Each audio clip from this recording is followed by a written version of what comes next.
जय हिंद दोस्तों, स्वागत है आपका हमारे YouTube चैनल में। आज के वीडियो में हम लेकर आए हैं आपके लिए यहाँ पर हिंदी व्याकरण के बहुत ही महत्वपूर्ण क्वेश्चन आंसर। तो सभी लोग वीडियो को लाइक कर लें, चैनल को सब्सक्राइब कर लें और ज़्यादा से ज़्यादा वीडियो को शेयर करें। रोज आपके लिए क्लास लाई जाती है, महत्वपूर्ण क्वेश्चन आंसर करवाए जाते हैं। तो चलिए स्टार्ट करते हैं। आज का पहला क्वेश्चन है, निम्नलिखित वाक्यांश के लिए दिए गए विकल्पों में से सटीक शब्द का चयन कीजिए। दूसरों का उपकार करने वाला।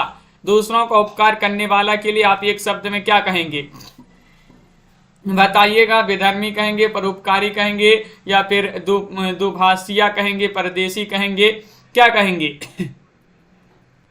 क्वेश्चन महत्वपूर्ण है। 4 विकल्प आपके यहाँ पर दिए गए हैं। दूसरों का उपकार करने वाला के लिए आप एक शब्द में क्या कहेंगे, ये पूछा गया है आप सभी से। तो आपका सही आंसर है, उसके लिए कहेंगे परोपकारी। विकल्प नंबर बी वाला यहाँ पर सही आंसर है। परोपकारी आपका यहाँ पर सही आंसर है, बिल्कुल सही। अगला क्वेश्चन यहाँ पर देखिएगा। क्वेश्चन नंबर आप सभी से यहाँ पर 31 पूछा गया है। क्या पूछा गया है कि छाती के बल चलने वाला के लिए एक शब्द क्या है? उरग है, भुजंग, कुरंग, तुरंग। 31 में आप सभी के लिए चयन करना है। 1231 में आप सभी का क्या होगा सही आंसर? छाती के बल चलने वाला के लिए एक शब्द में आप क्या कहेंगे, ये बताना है। 4 विकल्प आपके दिए गए हैं। महत्वपूर्ण क्वेश्चन यहाँ पर है और आप सभी का यहाँ पर सही आंसर है कि उसे उरग कहेंगे। क्या कहेंगे? उरग कहेंगे। विकल्प नंबर 1 सही आंसर है। छाती के बल चलने के लिए उरग कहेंगे। भुजंग का अर्थ सांप, कुरंग का अर्थ हिरन और तुरंग का अर्थ होता है घोड़ा। उरग जो है सांप का पर्यायवाची माना जाता है, उरग। अगला क्वेश्चन यहाँ पर देखिएगा। अतीन्द्रिय शब्द का आशय बताना है। क्या माना जाता है बताइएगा। इंद्रियों की पहुंच से बाहर, या फिर इंद्रियों की रखवाली करने वाला, या फिर इंद्रियों का स्वामी, या फिर इंद्रियों के बस में रहने वाला। 32 में आप सभी के लिए यहाँ पर चयन करना है कि अतीन्द्रिय शब्द का आशय बताना है, क्या माना जाता है। तो 32 का सही आंसर चयन करना है। तो अतीन्द्रिय का अर्थ होता है कि इंद्रियों की पहुंच से बाहर। अतीन्द्रिय बिल्कुल सही आंसर होगा। जबकि इंद्रियों को बस में करने वाला के लिए कहेंगे इंद्रजीत। इंद्रजीत किसे कहेंगे? जो इंद्रियों को बस में करने वाला हो। और अतीन्द्रिय उसे बोलते हैं जो इंद्रियों की पहुंच से बाहर हो। जो अधिक बोलता है उसे क्या कहते हैं बताइए? उसे मितभाषी, मृदुभाषी, वक्ता, वाचाल। 33 में सही आंसर चयन करना है। जो अधिक बोलता है उसे आप एक शब्द में बताना है, क्या कहेंगे? चयन करिएगा सभी लोग। क्वेश्चन नंबर 33 यहाँ पर दिया गया है और 33 में आप सभी का यहाँ पर सही आंसर आ रहा है, उसे वाचाल कहेंगे। वाचाल आपका यहाँ पर सही आंसर है। विकल्प नंबर डी वाला जो है वह आप सभी का यहाँ पर सही आंसर है। जो अधिक बोलता है उसे वाचाल कहते हैं, जबकि कम बोलता है तो उसे मितभाषी कहते हैं। जो मधुर बोलता है तो उसे मृदुभाषी कहते हैं, और जो बोलने वाले को वक्ता कहते हैं। बोलने वाले को वक्ता कहा जाता है। जिसने मृत्यु को जीत लिया है कहलाता है अमरत्व, या फिर मृत्युंजय, या फिर अभय दान, या फिर अभय मुद्रा। क्वेश्चन नंबर आप सभी से यहाँ पर 34 पूछा गया है। जिसने मृत्यु को जीत लिया है वह कहलाता है, क्या कहलाता है? ये दिया गया है। तो आप सभी का यहाँ पर सही आंसर होगा मृत्युंजय। बी वाला विकल्प आप सभी का यहाँ पर सही आंसर होगा। विकल्प नंबर 2 जिन्होंने भी चयन किया है उनका यहाँ पर सही आंसर होगा। अगला क्वेश्चन यहाँ पर देखिएगा क्या पूछा गया है। यहाँ पर दिया गया है 35वां क्वेश्चन है। जो शीघ्र ही किसी बात या युक्ति को सोच ले उसे कहेंगे। 35 में आप सभी का यहाँ पर चयन करना है, क्या होगा? बताइए। जो शीघ्र ही किसी बात या युक्ति को सोच ले उसे कहेंगे, क्या कहेंगे? क्वेश्चन नंबर 35 यहाँ पर दिया गया है और 35 में आप सभी का सही आंसर है, उसे कहेंगे प्रत्युत्पन्नमति। विकल्प नंबर सी वाला विकल्प आप सभी का यहाँ पर सही आंसर होगा। सी जिन्होंने भी चयन किया है उनका यहाँ पर सही आंसर है। अगला क्वेश्चन यहाँ पर देखिएगा। ना बहुत गर्म ना बहुत ठंडा क्या कहलाता है बताइएगा। 36वां क्वेश्चन यहाँ पर दिया गया है और 36 में आप सभी का यहाँ पर सही आंसर आ रहा है कि ना बहुत गर्म और ना बहुत ठंडा, उसके लिए कहते हैं, क्या कहते हैं? तो 36 में सही आंसर होगा समशीतोष्ण कहते हैं। समशीतोष्ण विकल्प नंबर सी वाला विकल्प यहाँ पर सही आंसर होगा। समशीतोष्ण जिन्होंने भी चयन किया है उसे जो है उनका यहाँ पर सही आंसर है। अगला क्वेश्चन यहाँ पर देखिएगा, क्वेश्चन नंबर यहाँ पर दिया गया है 37वां क्वेश्चन यहाँ पर पूछा गया है कि अन्य मनस्क शब्द का आशय क्या है। जिसका मन अपनी ओर हो, जिसका मन किसी दूसरी ओर हो, जिसका मन निर्मल हो, जिसका मन केंद्रित हो। बताइए अन्य मनस्क शब्द का सही आशय आप सभी के लिए बताना है, क्या माना जाएगा। तो 37 में सही आंसर आ रहा है जिसका मन किसी दूसरी ओर हो। विकल्प नंबर बी वाला विकल्प आप सभी का यहाँ पर सही आंसर है। विकल्प नंबर 2 आप सभी का यहाँ पर सही आंसर है, जो मापा ना जा सके। इसके लिए सही अर्थ आपके लिए बताना है, जो मापा ना जा सके उसके लिए क्या कहेंगे, अमानक कहेंगे या फिर अपरिग्रह कहेंगे, अपरिमेय कहेंगे, अतुल्य कहेंगे। 38 में आप सभी के लिए यहाँ पर चयन करना है। 38 में आप सभी का यहाँ पर क्या होगा सही आंसर, जो मापा ना जा सके उसका सही आंसर यहाँ पर सही आंसर है। इसके लिए कहेंगे अपरिमेय। अपरिमेय यानी कि विकल्प नंबर सी वाला जो है वह आप सभी का यहाँ पर सही आंसर है, बिल्कुल सही। अपरिमेय आपका सही आंसर है। और जो मापा जा सके उसके लिए परिमेय कहेंगे। वह भाई जो अन्य माता से उत्पन्न हुआ हो कहलाएगा, क्या कहलाएगा। क्वेश्चन नंबर 39 में अन्योदर है, दूरस्थ, औरस या फिर सहोदर। 39 में चयन करना है, क्या होगा सही आंसर। वह भाई जो अन्य माता से उत्पन्न हुआ हो, तो आप सभी का यहाँ पर सही आंसर है। राजीव जी, अनिल जी, लवली जी, क्या है सही आंसर। विकल्प नंबर 1 होगा सही आंसर अन्योदर। अन्योदर आप सभी का यहाँ पर सही आंसर है, जबकि एक ही माता से उत्पन्न संतानों को सहोदर कहा जाता है। क्वेश्चन नंबर आप सभी से यहाँ पर 40 पूछा गया है, मोक्ष की इच्छा रखने वाला के लिए उपयुक्त शब्द क्या है। 40 में चयन करना है, बताइएगा। मोक्ष की इच्छा रखने वाला के लिए निर्माण कहेंगे, मुमूर्षु कहेंगे, मुमुक्षु कहेंगे, जिज्ञासु कहेंगे। 40वां क्वेश्चन यहाँ पर दिया गया है और 40 में अनंत जी, तनु जी, रविंद्र जी आप सभी का सही आंसर है, मुमुक्षु कहेंगे। विकल्प नंबर सी वाला जो विकल्प है वह आप सभी का यहाँ पर सही आंसर है। क्वेश्चन नंबर आप सभी से यहाँ पर दिया गया है सभी के लिए 41वां क्वेश्चन है, जिसका जन्म पहले हुआ हो उसके लिए एक शब्द में अग्रज, ज्येष्ठ, वरिष्ठ, श्रेष्ठ। 41 में बताना है, क्या कहेंगे बताइएगा। चयन करना है सभी के लिए। महत्वपूर्ण क्वेश्चन यहाँ पर दिया गया है, जिसका जन्म पहले हुआ हो वाक्य के लिए उपयुक्त शब्द का विकल्प चयन करना है, तो अग्रज कहेंगे। क्या कहेंगे, अग्रज। विकल्प नंबर आप सभी का ये वाला जो है वह यहाँ पर सही आंसर है, अग्रज आप सभी का यहाँ पर सही आंसर होगा। बहुत बढ़िया। अगला क्वेश्चन यहाँ पर देखिएगा। क्वेश्चन नंबर आप सभी से यहाँ पर क्वेश्चन 42 दिया गया है। 42वां क्वेश्चन है, सभी को बताना है इसका आंसर। आजानुबाहु शब्द निम्नलिखित में से किस वाक्यांश के लिए जो है प्रयुक्त है, सही है। जिसकी भुजाएं छोटी हो या फिर जिसकी भुजाएं लंबी हो, जिसकी भुजाएं घुटनों तक लंबी हो, या फिर उपयुक्त में से कोई नहीं। 42वां क्वेश्चन यहाँ पर दिया गया है। 42 में आप सभी के लिए चयन करना है, सही आंसर क्या होगा, चयन करिएगा सभी लोग। आजानुबाहु का आपके लिए बताना है वाक्यांश कौन सा होगा, तो जिसकी भुजाएं घुटनों तक लंबी हों। विकल्प नंबर सी वाला यहाँ पर सही आंसर होगा।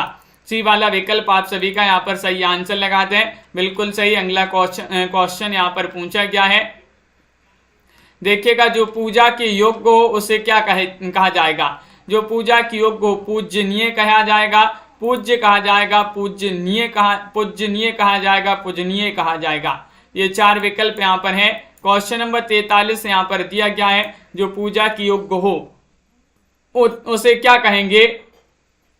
पंकज जी, राखी जी आप सभी का यहाँ पर सही आंसर आ रहा है। यहाँ पर क्या आ रहा है सही आंसर, विकल्प नंबर आप सभी का बी, पूज्य होगा सही आंसर।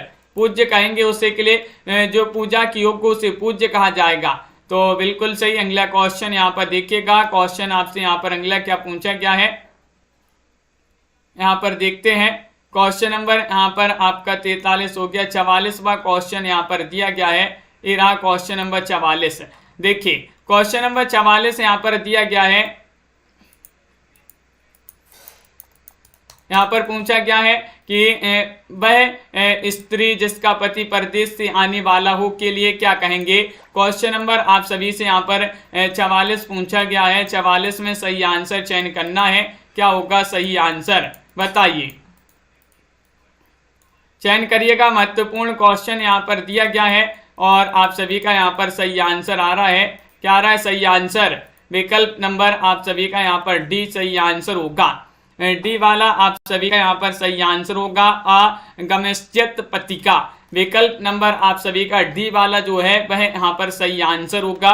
बिल्कुल सही, बहुत बढ़िया, सभी लोगों ने सही आंसर चयन किया है। जबकि वह स्त्री जिसका पति परदेश से लौट आया हो उसे कहेंगे क्या कहेंगे? आगत पतिका कहा जाता है। और जिसका वह स्त्री जिसका पति विदेश चला गया हो तो उसे क्या कहेंगे? प्रोषित पतिका कहा जाता है। क्वेश्चन नंबर आप सभी से नेताजी यहाँ पर पूछा है 45, जिसका कोई शत्रु पैदा ही नहीं हुआ हो उसे क्या कहेंगे, बताइए। आजानु बाहु या फिर अजात शत्रु, अज्ञात शत्रु, अजात पूर्व। 45 में आप सभी के लिए यहाँ पर चयन करना है। क्या होगा सही आंसर, चयन करिएगा। 45 में सही आंसर क्या होगा? जिसका कोई शत्रु पैदा ही नहीं हुआ हो उसे क्या कहेंगे? तो अजात शत्रु, बी वाला विकल्प आप सभी का यहाँ पर सही आंसर है। अजात शत्रु आप सभी का यहाँ पर सही आंसर है।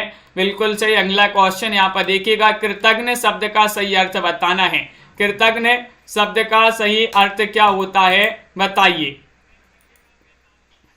कृतज्ञ शब्द का सही अर्थ बताना है।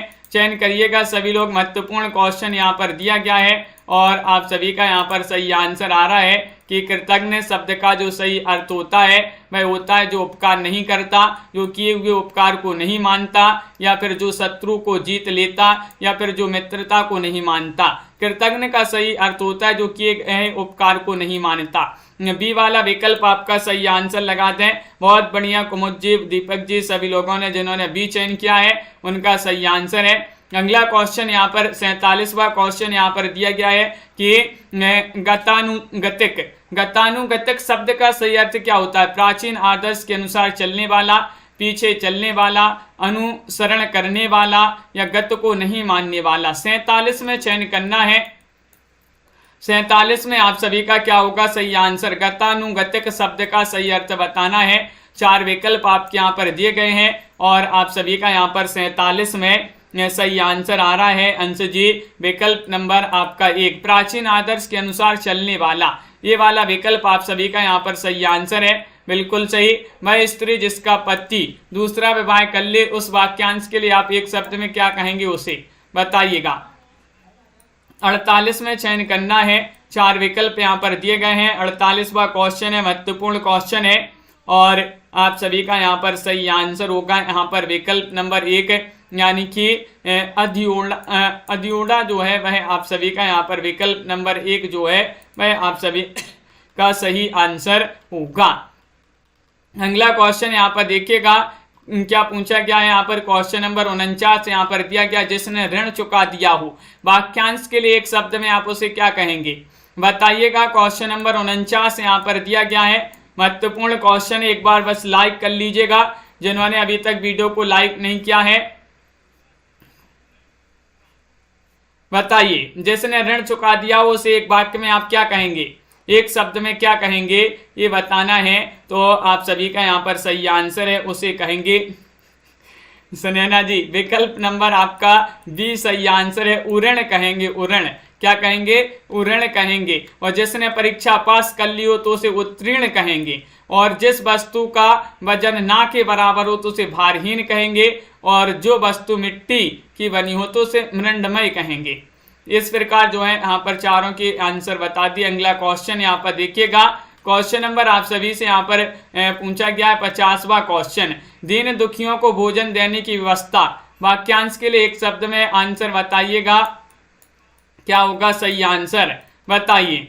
भंडारा या फिर दातव्य या फिर सदाव्रत या फिर धर्मार्थ। 50 में चयन करना, दीन दुखियों को भोजन देने की व्यवस्था के लिए अंजू जी क्या होगा, एक शब्द में सही आंसर चयन करना है। और आप सभी का यहाँ पर सही आंसर है सदाव्रत, यहाँ पर सही आंसर होगा सदाव्रत। आप सभी का यहाँ पर सही आंसर है, बिल्कुल सही।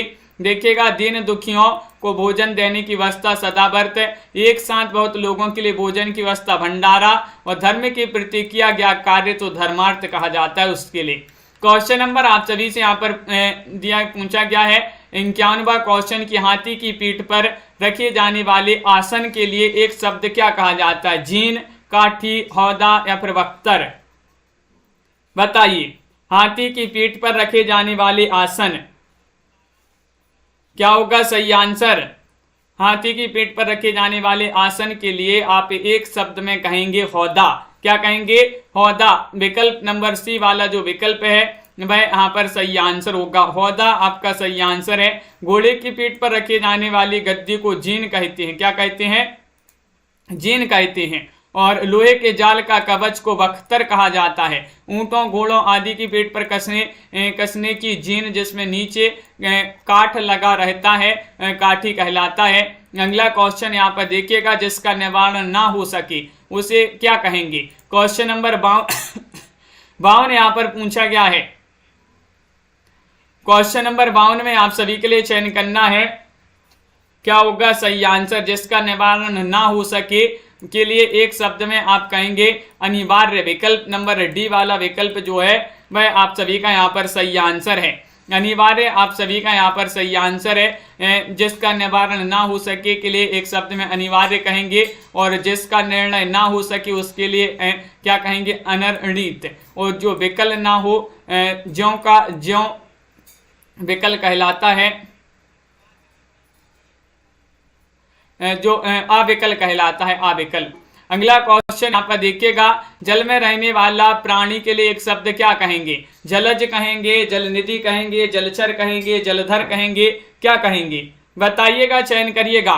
क्वेश्चन नंबर आप सभी से यहाँ पर 53वां क्वेश्चन पूछा गया है, और 53 में आप सभी का सही आंसर है जलचर कहेंगे। जल में रहने वाले प्राणी के लिए जलचर बिल्कुल सरल क्वेश्चन है, जबकि जल में जन्म लेने वाले को जलज कहेंगे, और जल को धारण करने वाले के लिए जलधर कहेंगे। जलधर। जिसके पास कुछ ना हो के लिए एक शब्द है, क्या कहेंगे? अक्षम कहेंगे, अकिंचन, अज्ञ या फिर असमर्थ? बताइए। क्वेश्चन नंबर 54 में सही आंसर चयन करना है। 54 में सही आंसर आप सभी का क्या होगा सही आंसर? बताइए। जिसके पास कुछ ना हो के लिए एक शब्द में आप उसे क्या कहेंगे?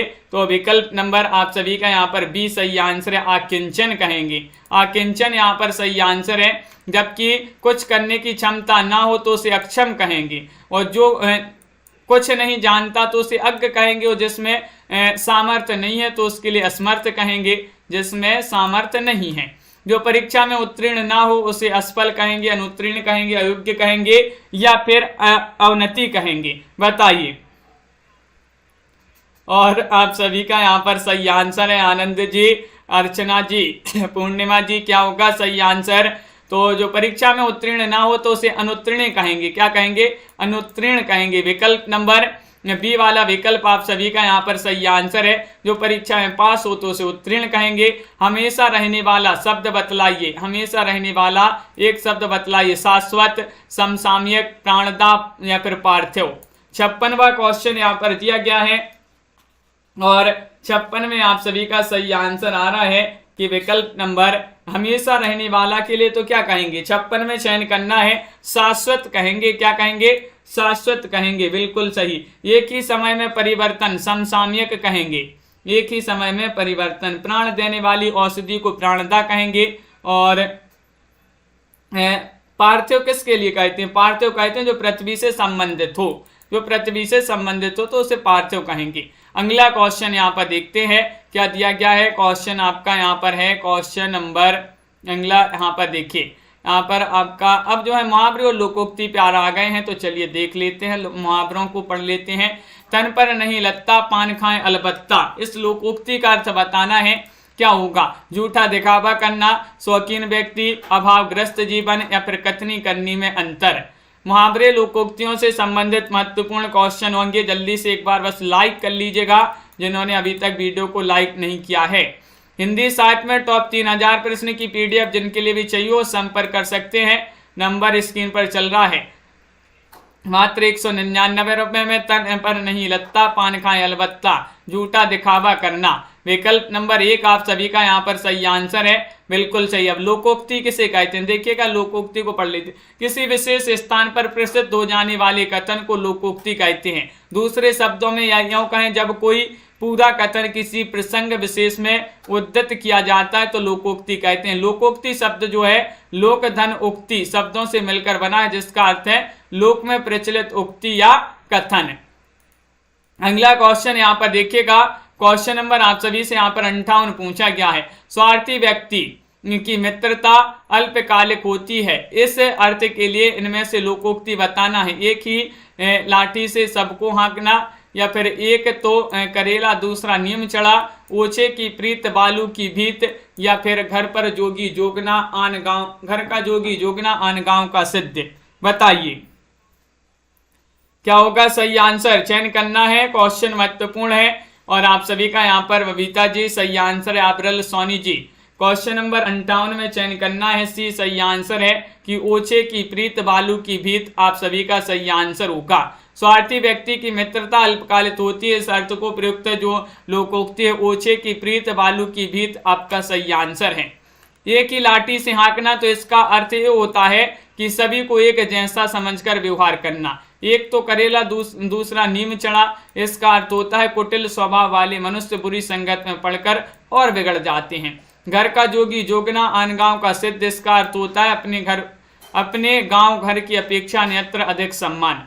अगला क्वेश्चन, क्वेश्चन नंबर आप सभी से यहाँ पर पूछा गया है 59वां क्वेश्चन है, अधोलिखित में से सूक्ति परक वाक्य या सूक्ति नहीं है, बताइए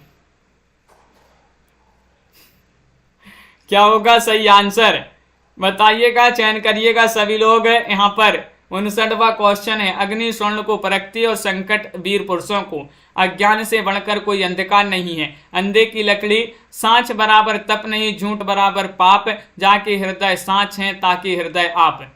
तो यहाँ पर आपके लिए बताना है कि सूक्ति परक वाक्य या सूक्ति नहीं है, तो आप सभी का सी सही आंसर है, अंधे की लकड़ी। अंधे की लकड़ी आप सभी का सही आंसर है, बिल्कुल सही। एक अंधे की लकड़ी एकमात्र सहारा, जिसका अर्थ होता है, ये हिंदी का एक प्रसिद्ध मुहावरा माना जाता है। निम्नलिखित में से मुहावरा बताना है, बताइए। सावन हरे न बादों सूखे, या फिर भाड़े का टट्टू, एक पंथ दो काज, या चिराग तले अंधेरा। बताइए इनमें से आपको मुहावरा बताना है, कौन सा मुहावरा है। क्वेश्चन नंबर 60 यहाँ पर दिया गया है, और 60 में आप सभी का यहाँ पर सही आंसर होगा विशाल जी, भाड़े का टट्टू यहाँ पर विकल्प नंबर बी आप सभी का यहाँ पर सही आंसर है। बी वाला विकल्प जिन्होंने भी चयन किया है उनका यहाँ पर सही आंसर है, बिल्कुल सही। भाड़े का टट्टू जो है किराए का आदमी, इसका जो है ये मुहावरा है, बिल्कुल सही आंसर है, बहुत बढ़िया। एक पंथ दो काज, एक कार्य करते समय दूसरा कार्य भी हो जाना, इसके लिए कहेंगे एक पंथ दो काज। और सावन हरे न भादों सूखे, इसका अर्थ होता है कि सदा एक समान या सदा एक सा रहना। चिराग तले अंधेरा, अपनी बुराई दिखाई ना देना, ये जो है चिराग तले अंधेरा। क्वेश्चन नंबर आप सभी से यहाँ पर 61 पूछा गया है कि निम्नलिखित में से किस मुहावरे का अर्थ गलत है। मुँह छिपाना गायब होना, कान बनना पीठ पीछे शिकायत करना, दांत काटी रोटी, गहरी दोस्ती, सिर उठाना, विरोध में खड़ा होना। तो यहाँ पर आपके लिए बताना है किस मुहावरे का अर्थ गलत है, गलत चयन करना है, क्या होगा सही आंसर।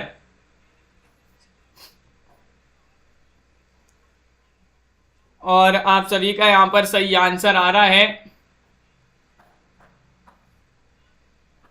मुँह छिपाना गायब होना, विकल्प नंबर 1 वाला जो है वह आप सभी का यहाँ पर सही आंसर है, बिल्कुल सही। विकल्प नंबर 1 आपका मुँह छिपाना गायब होना, ये गलत हो जाएगा। मुँह छिपाना यानी कि लज्जित होना, इस प्रकार जो है आपका सही आंसर है। फूक फूक कर पैर रखना, इस मुहावरे का अर्थ बताना है, क्या माना जाता है। फूक फूक कर पैर रखना, इस मुहावरे का अर्थ है डर कर कदम बढ़ाना, धीरे धीरे चलना, सोच विचार कर काम करना, या सावधानी पूर्वक चलना। 62 में आप सभी के लिए चयन करना है, 62 में बताइए फूक फूक कर पैर रखना, इस मुहावरे का आशय होता है कि सोच विचार कर काम करना। विकल्प नंबर सी वाला आप सभी का यहाँ पर सही आंसर है। लोकोक्ति के संबंध में इनमें से कौन सा कथन असत्य है? लोकोक्ति को कहावत भी कहते हैं। लोकोक्ति पूर्ण वाक्य नहीं होती है।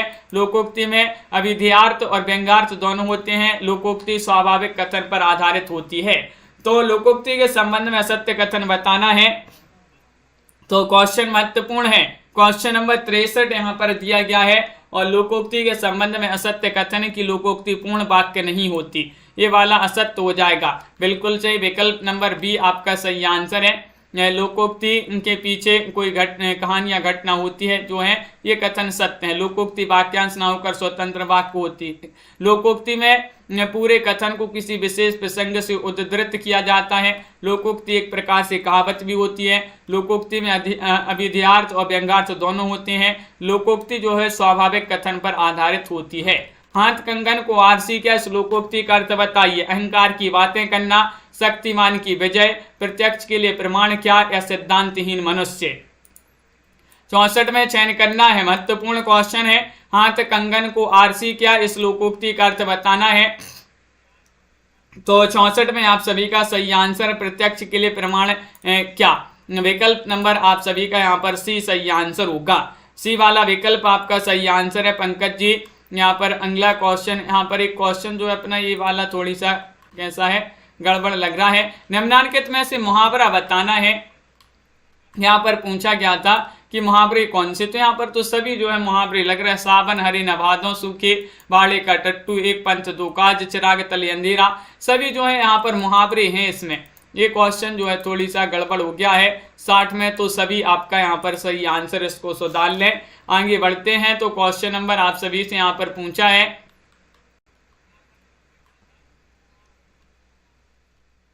अगला क्वेश्चन यहाँ पर देखिएगा। क्वेश्चन नंबर आप सभी से यहाँ पर दिया गया है, कौन सा 65वां क्वेश्चन है।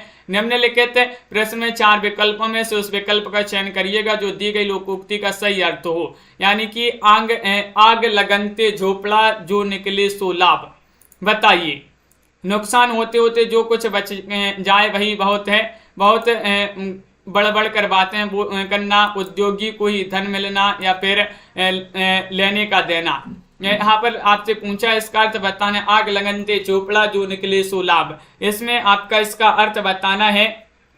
बताइए, चयन करिएगा सभी लोग। महत्वपूर्ण क्वेश्चन यहाँ पर दिया गया है और आप सभी लोग लाइक नहीं किए हैं अभी तक, क्या बात है, जल्दी से एक बार लाइक कर लीजिएगा। 65 में आपका विकल्प नंबर ए वाला सही आंसर है। नुकसान होते होते जो बच जाए, जो कुछ भी बच जाए वही बहुत है। विकल्प नंबर आप सभी का एक सही आंसर होगा। बिल्कुल सही। अगला क्वेश्चन यहाँ पर देखिएगा। क्वेश्चन नंबर आप सभी से यहाँ पर 66 पूछा है। यहाँ पर इस मुहावरे का अर्थ बताना है कि अंजर पंजर ढीला होना, तर्क करना या टालम टोल करना, या फिर अनाड़ी आदमी को सफलता प्राप्त होना, मौत निकट आना, या शरीर शिथिल होना, या बहुत थक जाना। अंजर पंजर ढीला होना, बताइए। चयन करना है सभी के लिए। क्वेश्चन नंबर आप सभी से यहाँ पर पूछा गया है, कौन सा, यहाँ पर 66वां क्वेश्चन दिया गया है। अंजर पंजर ढीला होना, शरीर शिथिल होना, या बहुत थक जाना। विकल्प नंबर आप सभी का डी वाला जो विकल्प है वह आप सभी का यहाँ पर सही आंसर होगा। डी वाला विकल्प आप सभी का यहाँ पर सही आंसर है। अनिल जी बहुत बढ़िया। अगला क्वेश्चन यहाँ पर पंकज जी देखिएगा। अगर मगर करना यानी कि तर्क करना, टालम टोल करना, अंधे के हाथ बटेर लगना, अनाड़ी आदमी को सफलता प्राप्त होना, अंतिम घड़ी आना, मौत निकट आना। अगला क्वेश्चन यहाँ पर देखिएगा। लोकोक्ति का अर्थ बताना कि अंधों की आगे रोना, अपना दीदा खोना। बताइए, अंधों की आगे रोना, अपना दीदा खोना, इसका अर्थ है अपने घर या गली मोहल्ले में बहादुरी दिखाना, या फिर आमदनी से अधिक खर्च, अपनी इज्जत अपने हाथ होती है, मूर्खों को सदुपदेश देना, या अच्छी बात बताना व्यर्थ है। अंधों की आगे रोना, अपना दीदा खोना, इसका सही अर्थ बताना है। तो 67 में आप सभी का सही आंसर है मूर्खों को सदुपदेश देना, या फिर अच्छी बात बताना व्यर्थ है। विकल्प नंबर आप सभी का जो डी है वह यहाँ पर सही आंसर होगा। डी वाला विकल्प आपका सही आंसर है। आगे बढ़ते हैं। क्या पूछा है, यहाँ पर अगर पूछा जाए ना सावन सूखा ना बादों हरा, इसका अर्थ होता है सदैव एक सा रहना। नदी नाव संयोग, थोड़े समय का साथ। फिसल पड़े तो हर गंगा, मजबूरी से विवश होकर काम करना। बंदर के गले में मोतियों की माला, यानी कि निर्गुणी के पास गुणवान का होना। जो 60 में जो क्वेश्चन पूछा गया था वहां पर मुहावरा बताना था, एक मुहावरा दिया था। बाकी और क्या दी थी, लोकोक्ति दी थी। कौन सी, ना सावन सूखा ना बादों हरा, और भी जो है 3 विकल्प में लोकोक्ति थी, एक विकल्प में जो है आपका क्या था, मुहावरा था। तो इस प्रकार जो है पूछा गया था वहां पर। क्वेश्चन नंबर आप सभी से 68 यहाँ पर दिया गया है कि उड़ती चिड़िया को पहचानना, इसका अर्थ क्या होता है बताइएगा। मन की या रहस्य की बात तुरंत जानना, अनहोनी या लीक से हटकर बात करना, या फिर फिक्र या चिंता करना, या फिर दूसरों को नीचा दिखाने के प्रयास में स्वयं नीचा देखना। उड़ती चिड़िया को पहचानना। हाँ बिल्कुल पंकज जी, ये क्वेश्चन जो है देखिएगा अभी हाल ही में 2021 में ये क्वेश्चन DSSB TGT में क्वेश्चन पूछे गए। ये क्वेश्चन पूछे ही गए किसी न किसी परीक्षा में। मन की रहस्य की बात तुरंत जानना, ये जो है उड़ती चिड़िया को पहचानना इसका अर्थ होता है। ऊंचा सुनना यानी कि कम सुनना, एक अनार 100 बीमार, आवश्यकता से अधिक मांग। आगे बढ़ते हैं और लोकोक्ति यहाँ पर दी गई है। कौन सी दी गई है कि ओस चाटे प्यास नहीं बुझती, ओस चाटे प्यास नहीं बुझती। ओस जानते हैं, ओस किसे कहते हैं, ओस बताइए इसका अर्थ क्या होता है। लोकोक्ति है, बड़े काम के लिए विशेष प्रयत्न की आवश्यकता होती है। एक कष्ट पर दूसरा कष्ट, दोनों और मुसीबत, मूर्ख किंतु धनवान। ओस चाटे प्यास नहीं बुझती। तो आप सभी का यहाँ पर सही आंसर होगा विकल्प नंबर ए वाला यहाँ पर सही आंसर है। बड़े काम के लिए विशेष प्रयत्न की आवश्यकता होती है। विकल्प नंबर 1 आप सभी का यहाँ पर सही आंसर है। बहुत बढ़िया, विकल्प नंबर 1 जिन्होंने भी चयन किया है उनका यहाँ पर सही आंसर है। अगला क्वेश्चन यहाँ पर देखिएगा।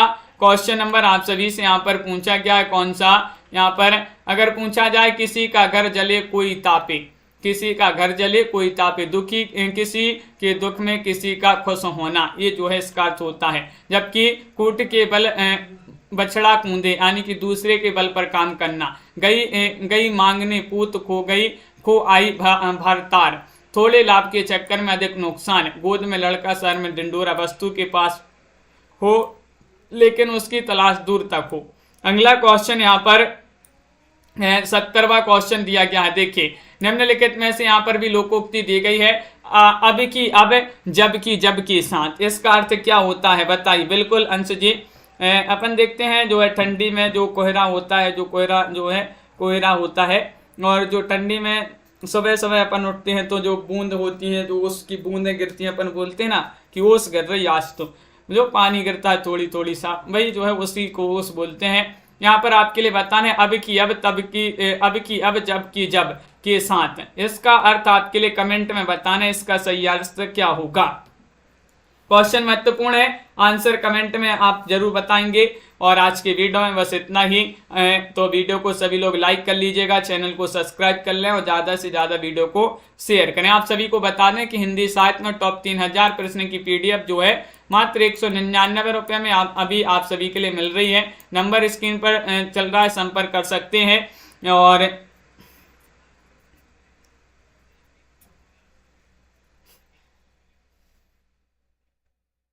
हाँ अनिल जी, सभी के लिए बहुत बहुत धन्यवाद। मिलते हैं अगली क्लास में। आप सभी के बता दें एक क्लास आपको 10 बजे भी लाई जाती है रात्रि में।